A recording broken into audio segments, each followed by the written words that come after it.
दिखाई देता है जिसमें एक मैरिड कपल रह रहा होता है। उस वक्त आधी रात गुजर चुकी होती है। तब एक लेडी अपने रूम में सो रही होती है, लेकिन उसका हस्बैंड बाहर ड्रिंक कर रहा होता है। उस आदमी को देखकर ऐसा लग रहा था कि जैसे वो बहुत ज्यादा डरा हुआ हो। वो एक पेंटिंग को काफी देर से बड़े गौर से देख रहा होता है। फिर कुछ देर के बाद वो मिरर के सामने आकर खड़ा हो जाता है और शीशे में अपना सर मारता है, जिससे उसे काफी चोट लगती है। जब उसकी वाइफ को ये आवाजें सुनाई देती हैं, तब वो जाग जाती है और उसे देखने नीचे आ जाती है। उसका हस्बैंड बहुत अजीब कंडीशन में होता है। वो उसे भी एक आयरन स्टिक से मार डालता है। फिर काफी साल गुजर चुके होते हैं और एक बार फिर हमें एक फैमिली दिखाई देती है और ये फैमिली काफी हैप्पी फैमिली होती है। इस फैमिली में हस्बैंड वाइफ जो कि अपनी लाइफ बहुत खुशी खुशी स्पेंड कर रही होती है, जिसमें लड़के का नाम एडम और लड़की का नाम लिसा होता है। बेसिकली एडम एक मैथमेटिक्स प्रोफेसर होता है। अभी कुछ अर्सा पहले ही एक यूनिवर्सिटी से उसे बहुत ही अच्छी जॉब ऑफर होती है, जिसकी सैलरी भी काफी अच्छी होती है और साथ में वो लोग उसे रहने के लिए एक खूबसूरत सा घर भी प्रोवाइड करते हैं, जिससे वो काफी खुश होता है। फिर वो लोग सिटी से टाउन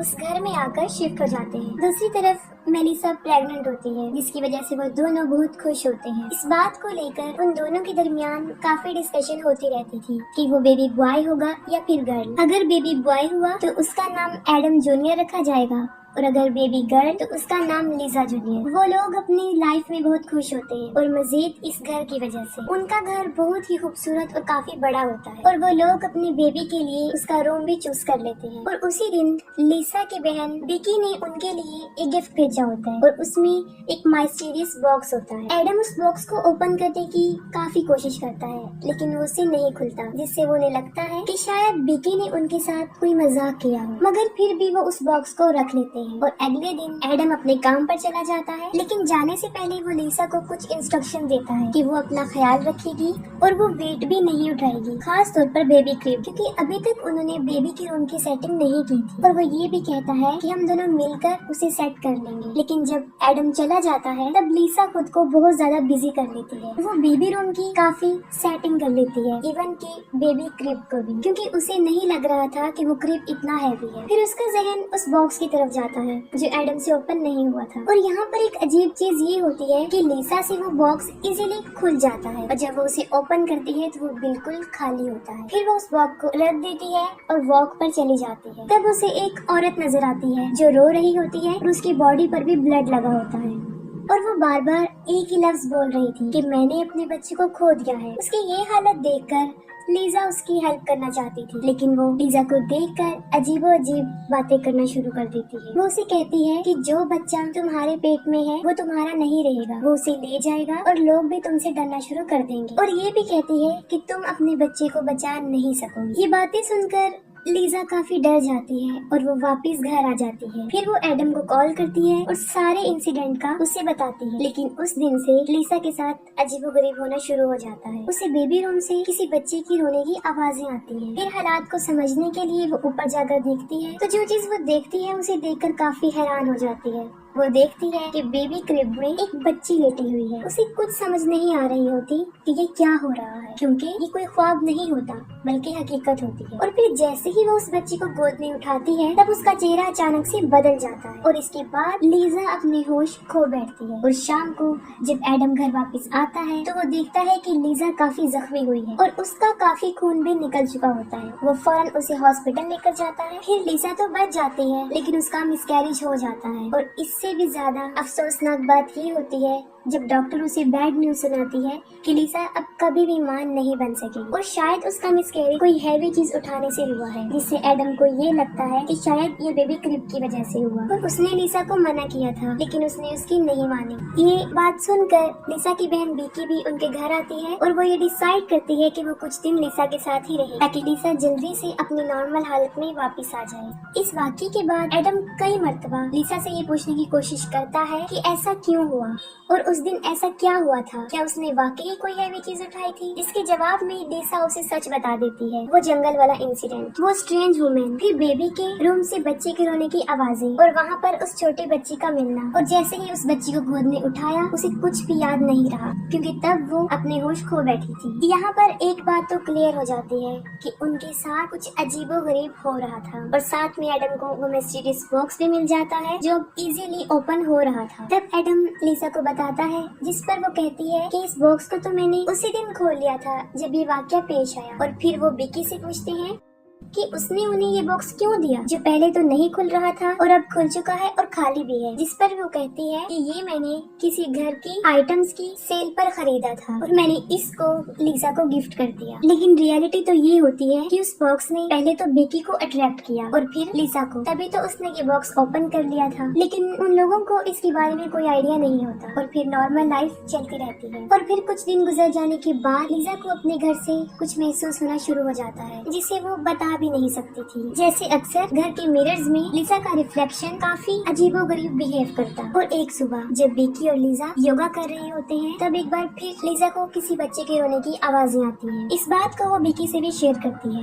वो काफी डर जाती है और फिर से चेक करने बेबी के रूम में चली जाती है और इस बार फिर बेबी क्रिब में एक बच्ची लेटी होती है, लेकिन अब वो पहले से बड़ी हो चुकी होती है। और अजीब बात तो ये होती है कि वो सिर्फ लिसा को नजर आ रही होती है, बिकी को नहीं।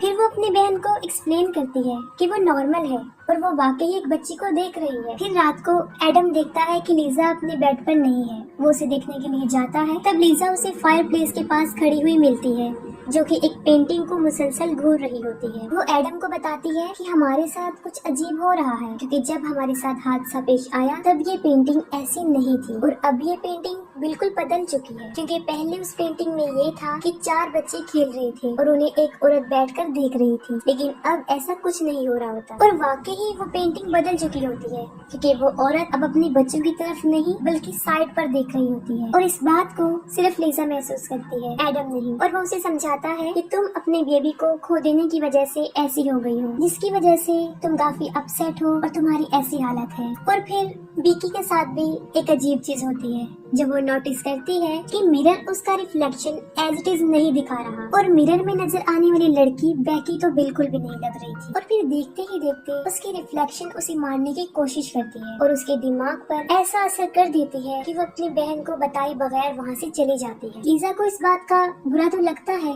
लेकिन ये उसके लिए कोई नई चीज नहीं थी, बल्कि ऐसे इंसिडेंट तो उसके साथ हो रहे थे। और साथ में उसे हमेशा एक छोटी बच्ची भी दिखाई देने लगी जो उसे मामा कहती थी। लिसा इन सब से तंग आ चुकी होती है। वो एडम को कहती है कि हमारे इस घर में कुछ अजीब है जैसे कि, और वो इवल पावर्स हैं। और फिर वो कहती है कि आपकी यूनिवर्सिटी में एक प्रोफेसर डॉक्टर क्लार्क हैं जो कि एक अबनॉर्मल रिसर्चर है। शायद वो हमारी मदद कर सकते हैं। क्योंकि लिसा काफी डरी होती है और एडम उसकी बात मानकर डॉक्टर क्लार्क से मिल लेता है क्योंकि एडम तो इन बातों पर बिलीव नहीं रखता था। और वो डॉक्टर क्लार्क को कहता है कि वो लिसा का शक दूर करे। और जब डॉक्टर क्लार्क उनके घर में आते हैं तो उन्हें काफी अजीब चीजें महसूस होती हैं। असल में डॉक्टर क्लार्क बचपन से ही ब्लाइंड होते हैं, लेकिन उनके पास एक एबिलिटी भी थी। वो बचपन से ही पैरानॉर्मल चीजों को महसूस कर सकते हैं। और वो लिसा को कहता है कि जो भी तुम लोगों के साथ हो रहा है उसकी वजह ये घर नहीं है बल्कि कुछ और ही है। और फिर उसे उस मिस्टीरियस बॉक्स के बारे में पता चलता है और फिर वो ये बात समझ जाते हैं कि एक अननोन इविल पावर थी जो उस बॉक्स में कैद थी। और जैसे ही उसे ओपन किया गया तो वो आजाद हो गई और जिसने भी उस बॉक्स को ओपन किया है वो उसके साथ ही है। तो वो चीज उनके साथ ही है, वो जहाँ जहाँ जाएंगे वो चीज उनके साथ हो। ये बातें सुनकर एडम काफी गुस्से में आ जाता है और वो डॉक्टर क्लार्क को बाहर निकाल देता है और कहता है कि मैंने आपको ये कहा था कि आप लिसा का शक दूर करें, लेकिन आपने तो उसे मजीद डरा दिया। जिस पर डॉक्टर क्लार्क उसे समझाने की कोशिश करता है कि तुम लोगों को शायद पता नहीं है कि तुम कितनी बड़ी मुसीबत में हो, लेकिन वो उसकी कोई बात नहीं सुनता।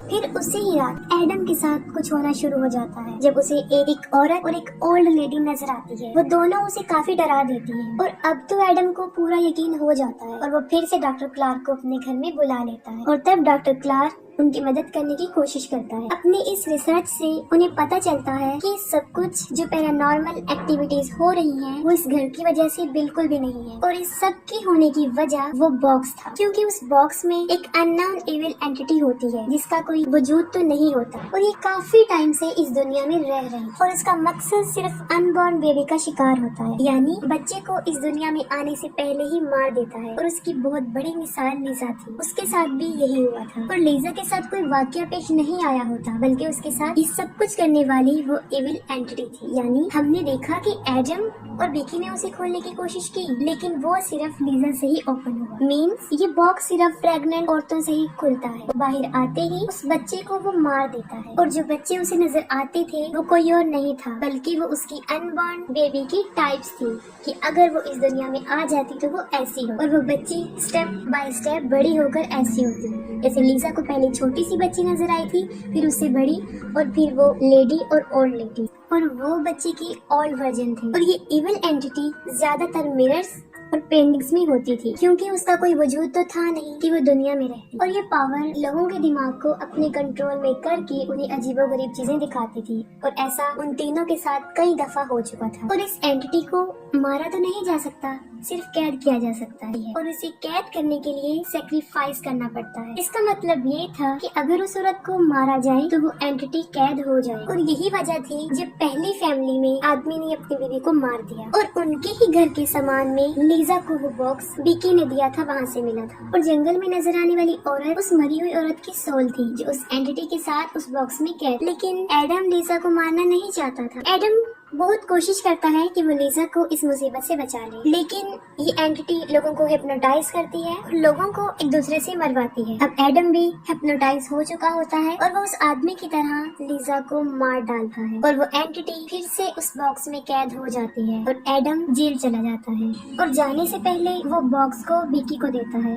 और अब ये सब कुछ बिकी के साथ होने वाला था क्योंकि वो भी प्रेग्नेंट। और इसी के साथ मूवी भी एंड हो जाती है।